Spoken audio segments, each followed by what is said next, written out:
Hi guys, আমরা আজকে সোনাতরী ব্যাপারে জানবো। সোনাতরী কি একটা পদ্য, রবীন্দ্রনাথ ঠাকুরের একটা কবিতা, সেটা সব ডিটেইল জানবো, এমনকি কবিতাটাও ভালোভাবে পড়বো, এমনকি কবিতার সুন্দর মতো ব্যাখ্যাও দেব। চলো প্রথমে সোনাতরী গল্পের রবীন্দ্রনাথ ঠাকুরের কবি পরিচিতি সম্পর্কে জেনে নিই। অসামান্য প্রতিভার অধিকারী বিশ্বকবি রবীন্দ্রনাথ ঠাকুর আধুনিক বাংলা কবিতার প্রাণপুরুষ।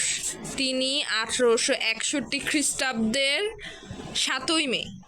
আচ্ছা, তোমরা যখন পড়বা এগুলো তখন একটা টিপস দেই। তখন রবীন্দ্রনাথ ঠাকুর লিখার পরে লিখবা জন্মস্থান, তারপরে হচ্ছে বিভিন্ন কিছু লিখে তারপর ডট ডট দিয়ে তারপরে বরং লিখবা যে এই এত সালে জন্মগ্রহণ করেছে, এখানে জন্মগ্রহণ করেছে, এভাবে জন্মসাল এতটুকু লেখার পরে একটা টিক চিহ্ন দিয়ে নিতে পারো। তারপর লিখতে পারো 1861 খ্রিস্টাব্দের 7ই মে। কোথায় জন্মগ্রহণ করেছেন? ভারতের কলকাতায় জন্মগ্রহণ করেন। তার সাহিত্য সাধনার একটি বৃহৎকাল বাংলা সাহিত্যের রবীন্দ্র যুগ নামে পরিচিত। মানব ধর্মের জয় ও সৌন্দর্য তৃষ্ণা রোমান্টিক এই কবিতার মূল সুর। কবিতা ছাড়াও ছোট গল্প, উপন্যাস, নাটক, প্রবন্ধ, ভ্রমণ কাহিনী, সঙ্গীত ও রচনায় রবীন্দ্রনাথ কালজয়ী প্রতিভার স্বাক্ষর রেখেছেন। তিনি ছিলেন অনন্য চিত্রশিল্পী, অনুসন্ধানশীল বিশ্ব পরিব্রাজক, দক্ষ সম্পাদক ও অসামান্য শিক্ষা সংগঠক ও চিন্তক। মানে কত কিছু ছিলেন তিনি।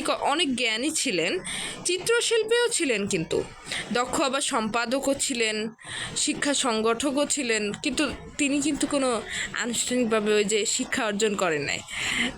তিনি বিশ্ববিদ্যালয়ের জন্য অন্যকে শিক্ষার অনুপ্রেরণা দিলেও নিজে কোনো আনুষ্ঠানিক শিক্ষা গ্রহণে ইচ্ছুক ছিলেন না।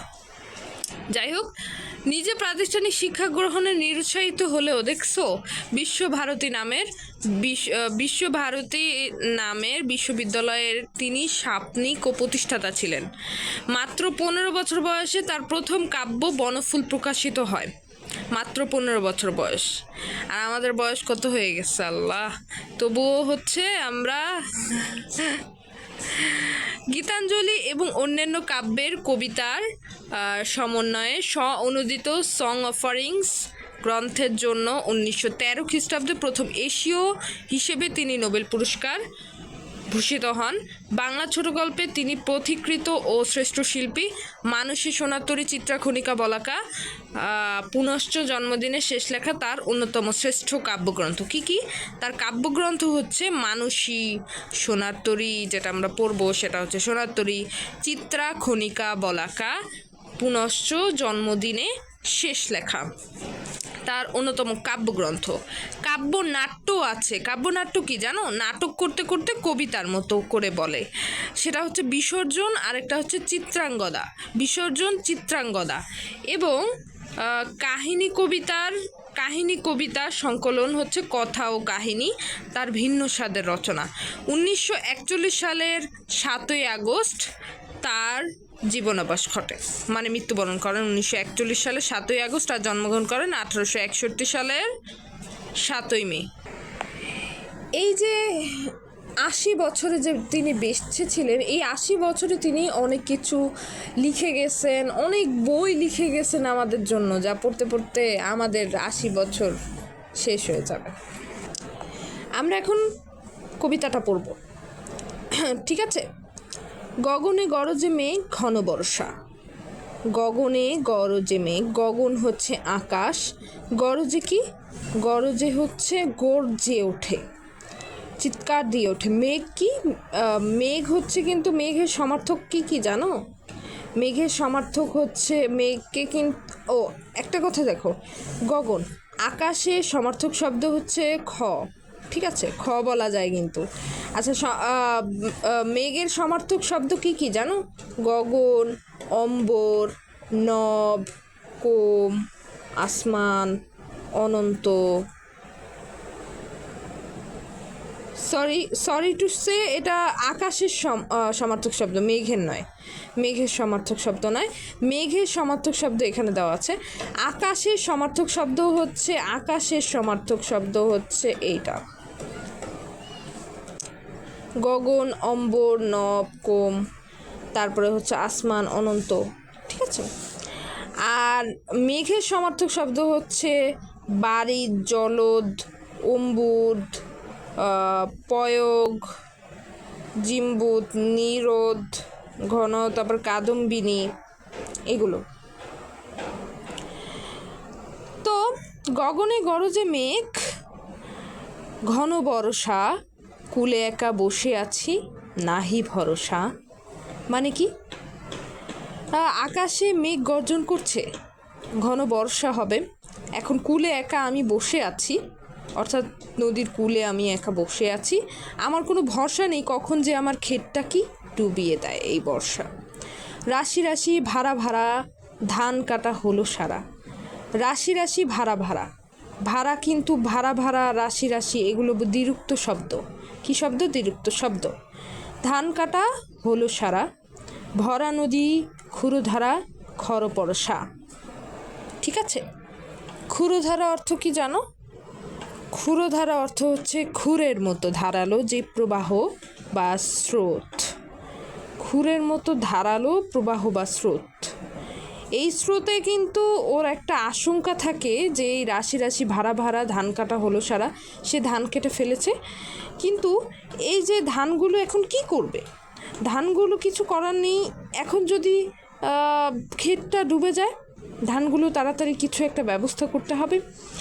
খরপরশা কি? বর্ষার মতো ধারালো। বর্ষা কি? আকাশের বৃষ্টি নয়, এই বর্ষা হচ্ছে ওই যে মাছ ধরার বর্ষা আছে না, মাছ ধরার বর্ষা বলে, শিকার করার বর্ষা। কাটিতে কাটিতে ধান এলো বর্ষা, কাটতে কাটতে ধান এসে গেছে বর্ষা। একখানি ছোট ক্ষেত আমি একলা, একটা ছোট্ট ক্ষেত আমার, সেখানে আমি একলা, চারিদিকে বাঁকা জল করিছে খেলা। বাঁকা জল কি? বাঁকা জল চিনো? চারিদিকে বাঁকা জল মানে হচ্ছে এই জল আমার ক্ষেতটাকে ডুবিয়ে দিতে পারে, এই জন্য আমি এখানে এটাকে নেতিবাচক হিসেবে দেখছি। পরপারে দেখি আঁকা, তরু ছায়া মশি মাখা, গ্রামখানি মেঘে ঢাকা, প্রভাত বেলা, এপারেতে ছোট ক্ষেত আমি একলা। পরপারে দেখি আঁকা মানে কি? নদীর ওই পারে আমি দেখতে পাচ্ছি যে তরু ছায়া মশি মাখা, গাছের ছায়ায় ছায়ায় গ্রামটিও মেঘে ঢাকা, সকালবেলা, প্রভাতবেলা, এপারেতে ছোট ক্ষেত আমি একলা, কিন্তু এই পারে একটা ছোট্ট ক্ষেতে আমি একলা। গান গেয়ে, হঠাৎ করে দেখা যায় গান গেয়ে তরিবে কে আসে পারে, সে গান শুনতে পাচ্ছিল, কে জানি গান গাইতে গাইতে, মাঝি গান গাইতে গাইতে এই পারে আসছে, দেখে যেন মনে হয় চিনি উহারে। মানুষ বিপদে পড়লে কাকেই না চেনে নাকি? মানুষ বিপদে পড়লে সকলকে চিনতে বাধ্য হয়। মানুষ বিপদে পড়লে হাহাকার হয়ে চিন্তা শক্তি হারিয়ে ফেলে, সবাইকে চেনা চেনা, এ কি আমাকে সাহায্য করতে পারে, এই জন্য হা উতাসের এর জন্য সে এই কথা বলেছে, দেখে যেন মনে হয় চিনি উহারে। ভরা পালে চলে যায়, অর্থাৎ বাতাস বেশি, মানে অত্যন্ত বাতাসের সাথে ঢেউয়ের সাথে মিলিয়ে মিলিয়ে এই নৌকা চলে যাচ্ছিল, কোনো দিকে নাহি চায়, কোনো দিকেই তাকাচ্ছিল না, এমনকি এই যে কৃষকের দিকেও তাকাচ্ছিল না। এ কি নিষ্ঠুর মহাকালের মতো। ঠিক আছে। এই যে মাঝিকে কিন্তু আমাদের এই যে কাল যেটা বোঝাচ্ছে, অর্থাৎ চলমান সময়টি বোঝাচ্ছে, আর এই কৃষক হচ্ছে শিল্প সৃষ্টি করে যে, অর্থাৎ রবীন্দ্রনাথ ঠাকুর নিজেকেই কিন্তু কৃষক রূপে দেখছেন। তিনি যে অসামান্য সাহিত্যগুলো রচনা করে গেছেন, সেগুলো মানুষের কাছে পৌঁছাতে থাকবে, কিন্তু একদিন তার জীবন নিঃশেষ হয়ে যাবে, তাই না? যেভাবে কৃষকের জীবন শেষে নিঃশেষ হয়ে গিয়েছে। আচ্ছা ঠিক আছে, এই ব্যাপারে আমরা পরে জানবো। তার এই সৃষ্টিও কিন্তু এভাবে নিয়ে যাওয়ার আশঙ্কায় ছিল। ঠিক আছে, সৃষ্টির থেকে কিন্তু তিনি একসময় আলাদা হয়ে যায়। ঢেউগুলো নিরুপায় ভাঙে দুধারে, দেখে যেন মনে হয় চিনি উহারে। ঠিক আছে, ঢেউগুলো নিরুপায় মানে হচ্ছে যখন নৌকাটা চলছিল তখন নৌকার দুই পাশে কি ঢেউ ভাঙতে থাকে না, দেখে যেন মনে হয় চিনি উহারে, তাকে যেন চেনা চেনা লাগছে কবির বা কৃষকের। ওগো তুমি কোথা যাও কোন বিদেশে, সে জিজ্ঞেস করে যে ওগো তুমি কোথা যাও কোন বিদেশে, মানে ওগো কি সম্বোধন আবেগ, আর বিদেশ হচ্ছে চিরায়ত শিল্পালোক। বিদেশ কোথায়? চিরায়ত শিল্পলোক। কবি ওইটা চিরায়ত শিল্পলোকের যাওয়ার কথা বলছিলেন। বারেক ভিড়াও তরি কুলেতে এসে, মানে তাকে বলছে যে তুমি দয়া করে এই কুলেতে এসে তোমার তরিটা একটু থামাও। যেও যেথা যেতে চাও, যারে খুশি তারও দাও, শুধু তুমি নিয়ে যাও ক্ষণিকে হেসে আমার সোনার ধান কুলেতে এসে। তুমি যেখানে ইচ্ছা সেখানে নিয়ে যাও, যাকে খুশি এটা তাকে দাও, শুধু তুমি এটা নিয়ে যাও একটু হেসে আমার এই সোনার ধান, তার মানে তার এই সোনার সৃষ্টি, কৃষকের সোনার ধান, আর আর বেচার্থে তো কৃষকের সোনা, আর প্রতীকী অর্থে হচ্ছে তার যেই এখানে যে শিল্পী আছে, অর্থাৎ রবীন্দ্রনাথ ঠাকুরের যেই সৃষ্টি শিল্পী আছে সেটা নিয়ে যেতে বলেছে। যত চাও তত লও তরণী পরে, আর আছে আর নাই দিয়েছি ভরে। তুমি যত চাও তত লও, তোমার নৌকা ভরে, আর আছে আর নাই, মানে যখন আছিল তখন বলেছে আর আছে আর নাই দিয়েছি ভরে, সব দিয়ে দিছে। এতকাল নদীকূলে জাহালয়ে ছিনু ভুলে, সকলেই দিলাম তো থরে বিথরে। এতকাল নদীকূলে, মানে এই নদীকূলে এই মানে রবীন্দ্রনাথ ঠাকুর সাহিত্য নিয়ে সাধনা করেছে, ঠিক আছে, সেগুলো আবার মানুষকে দিয়ে দিছে, এই সৃষ্টি শিল্পলোককে দিয়েছে, তাই না? জাহালয়ে ছিনু বলে নিমগ্ন ছিলাম, এই কৃষক ছিল তার ধান নিয়ে নিমগ্ন, সকলেই দিলাম তুলে। এই ধান আমরা কি করলাম? দিলাম তুলে, অর্থাৎ মাঝিকে কৃষক ধানগুলো তুলে দিছে থরে বিথরে সাজিয়ে গুছিয়ে। এখন আমারে লহ করুণা করে। এইবার কবি বলতে পারো, বা বলতে পারো রবীন্দ্রনাথ ঠাকুর, বা বলতে পারো কৃষক বলতে আছে যে আমাকে এবার নৌকায় তুলে নাও, ঠিক আছে, কিন্তু নৌকায় কি তুলবে না? কেন তুলবে না? একটা জিনিস ভালো মতো দেখো, নৌকা ভরা ধান উঠে গেছে, এখন সে ধান নিয়ে চলে যাবে, এখন কৃষকের এখানে কোনো জায়গা নেই, ঠিক আছে। ঠিক একইভাবে রবীন্দ্রনাথ ঠাকুরও কিন্তু মানুষ মাত্রই হচ্ছে মৃত্যুকে নিতেই হবে গ্রহণ করে, ঠিক আছে, তার সৃষ্টি থেকে যাবে কিন্তু সে থাকবে না এক সময়। ঠাই নাই ছোট সে তরি, এখন মাঝি বলতে আছে ঠাই নাই ছোট সে তরি, আমারই সোনার ধানে গিয়েছে ভরি। শ্রাবণ গগন ঘিরে ঘন মেঘ ঘুরে ফিরে, শূন্য নদীর তীরে রহিন পড়ি। জাহালয়ে ছিল নিয়ে গেল সোনার তরি। এই সোনার তরিতে কিন্তু ঠাঁই নেই। কৃষকের উপলব্ধি হয়েছে যে কৃষক বলছেন যে এই ছোট্ট তরিতে আর ঠাঁই নেই তার, কেননা এই তরি ভরে গেছে তার ধানে। এখন এই শ্রাবণকালে ঘন মেঘ ঘুরে ফিরে আবার শূন্য নদীর তীরে রহিন পড়ি। নদীর তীরে তীরটা যদি ডুবে যায়, সেখানেই কৃষক দাঁড়িয়ে আছে, তার সোনার ধান নিয়ে গেছে, যাহা ছিল নিয়ে গেল সোনার তরি। মহাকালের প্রতীক হচ্ছে সোনার তরি, ঠিক আছে। চিরায়ত শিল্পলোকে নিয়ে গেছে তার সৃষ্টি রবীন্দ্রনাথের, কিন্তু রবীন্দ্রনাথ কি পড়ে রইলেন? রবীন্দ্রনাথ ছিলেন মৃত্যুর অপেক্ষায়। আচ্ছা, এবারে হচ্ছে আমরা একটু শব্দার্থকে ঝালাই ফালাই করব। শব্দার্থ, এই যে গরজে অর্থ গর্জন করে, গর্জে অর্থ কি? গর্জন করে।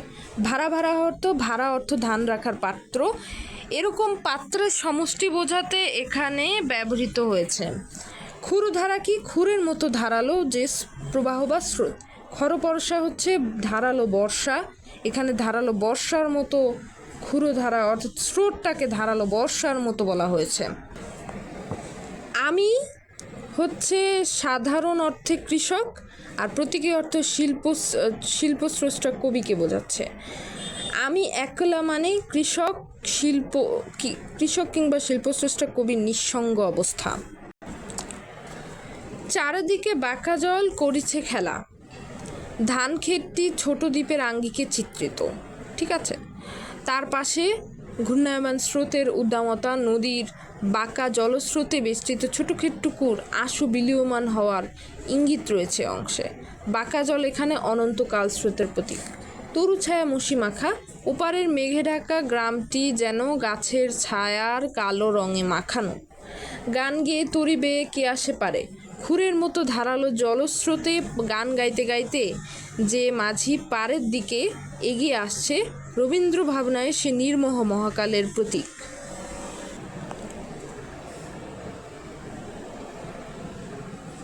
কোনো দিকে নাহি চায় মানে হচ্ছে মহাকালের প্রতীক এই মাঝি নিরাসক্ত বলেই তার সুনির্দিষ্ট দৃষ্টিপাত নেই। অর্থাৎ আমরা তো সাহিত্য পড়ি, মানে বই পড়ি, কিন্তু বইয়ের লেখকের প্রতি অত দৃষ্টি দেওয়ার তো সময় নেই, তাই না? দেখে যেন মনে হয় চিনি উহারে। এই আগন্তুক মাঝি কৃষক বা শিল্পস্রষ্টা কবির হয়তো চেনা, কেননা চেনা মনে হলেও কৃষক বা শিল্পস্রষ্টা কবির সংশয় থেকেই যায়। ওগো তুমি কোথা যাও কোন বিদেশে, নির্বিকার মাঝির দৃষ্টি আকর্ষণের জন্য কৃষক বা কবির চেষ্টা, বিদেশ এখানে চিরায়ত শিল্পলোকের প্রতীক হিসেবে ব্যবহৃত হয়েছে। বারেক ভিড়াওতরি কুলেতে এসে, চিরায়ত শিল্পলোকে ঠাঁই পাওয়ার জন্যই কৃষকরূপী কবির ব্যাকুল অনুনয় এখানে প্রকাশিত। কৃষক চেয়েছে যে তুমি তোমার মাঝিকে বললো যে তুমি এখানে এসে থামো একটু, আমার সোনার ধানটা নিয়ে যাও। তো সে এসেছে। আমার সোনার ধান কি? কৃষকের শ্রেষ্ঠ ফসল হচ্ছে তার সোনার ধান, ব্যঞ্জনার্থে শিল্পস্রষ্টা কবির সৃষ্টি সম্ভার। ঠিক আছে, রবীন্দ্রনাথ ঠাকুরের সাহিত্য সৃষ্টি। বা তুমি একটা বিল্ডিং তৈরি করলে, ঠিক আছে, মিস্ত্রিরা বিল্ডিং তৈরি করলো, এটা কি তার নামে? অর্থাৎ আমরা কিছু সৃষ্টি করি, কিন্তু এটার মূল্য কিন্তু আমার নামে থাকে না, থাকলেও সেটা আমি কিন্তু কিছু সৃষ্টি করলাম, আমি কিছু ভালো কাজ করে গেলাম, কিছু মনে করো সংগঠিত করে গেলাম, একটা সংঘ বানিয়ে গেলাম, এর মানে এই নয় যে আমি সারা জীবন বেঁচে থাকবো ওই সংগঠনের সভাপতি হিসেবে বসে থাকবো, এরকম তো না। আমার সৃষ্টিটা থেকে যাবে, কিন্তু আমি থাকবো না। আর আছে আর নাই দিয়েছি ভরে, ছোট জমিতে উৎপন্ন ফসলের সবটাই অর্থাৎ কবির সমগ্র সৃষ্টি তুলে দেওয়া হয়েছে মহাকালের স্রোতে ভেসে আসা সোনার তরী রূপী চিরায়ত শিল্পলোকে। থরে বিথরে হচ্ছে স্তরে স্তরে সুবিন্যস্ত করে, এখন আমার লহ করুণা করে। ঠিক আছে, ফসল বা সৃষ্টি সম্ভার তুলে দেওয়া হয়েছে নৌকায়, এখন ফসল বা সৃষ্টি স্রষ্টা স্থান পেতে যায় এই মহাকালের নৌকায়। ঠাঁই নাই ছোট সে তরি, সোনার তরিতে মহৎ সৃষ্টিরই স্থান সংকুলান হয় কেবল। ব্যক্তিসত্তা ও তার শারীরিক অস্তিত্বকে নিশ্চিতভাবে হতে হয় মহাকালের নিষ্ঠুর কালগ্রাসের শিকার। শূন্য নদীর তীরে রহিন পড়ি, নিঃসঙ্গ অপূর্ণতার বেদনা নিয়ে আসন্ন অনিবার্য মৃত্যুর প্রতীক্ষার ইঙ্গিত এ প্রসঙ্গে রবীন্দ্রনাথ লিখেছেন, মহাকাল আমার সর্বস্ব লইয়া যায় বটে, কিন্তু আমাকে ফেলিয়া যায় বিস্মৃতি ও অবহেলার মধ্যে। সোনার তরী নিয়ে আমার সোনার ধান লইয়া যায় খেয়া পারে, কিন্তু আমাকে লয় না, এরকমই বোঝাচ্ছেন। আচ্ছা, এখানে শেষ করছি। সোনার তরী কবিতার আর কিছু মূল জিনিস জানবো, পাঠ পরিচিতি থেকে শুরু করে বহু নির্বাচনী এবং অনুশীলনী যে প্রশ্ন আছে সৃজনশীল, সেটা এটার পরের পার্টে দিয়ে দিব। তোমরা দয়া করে চ্যানেলটা সাবস্ক্রাইব করে রাখো, তাহলে এটার পরের পার্টের আপডেটটা দ্রুতই পেয়ে যাবে। অল বাটনে ক্লিক করে রাখবে যেন পরের পার্টটা তোমরা পেয়ে যাও, তাই না? বাই।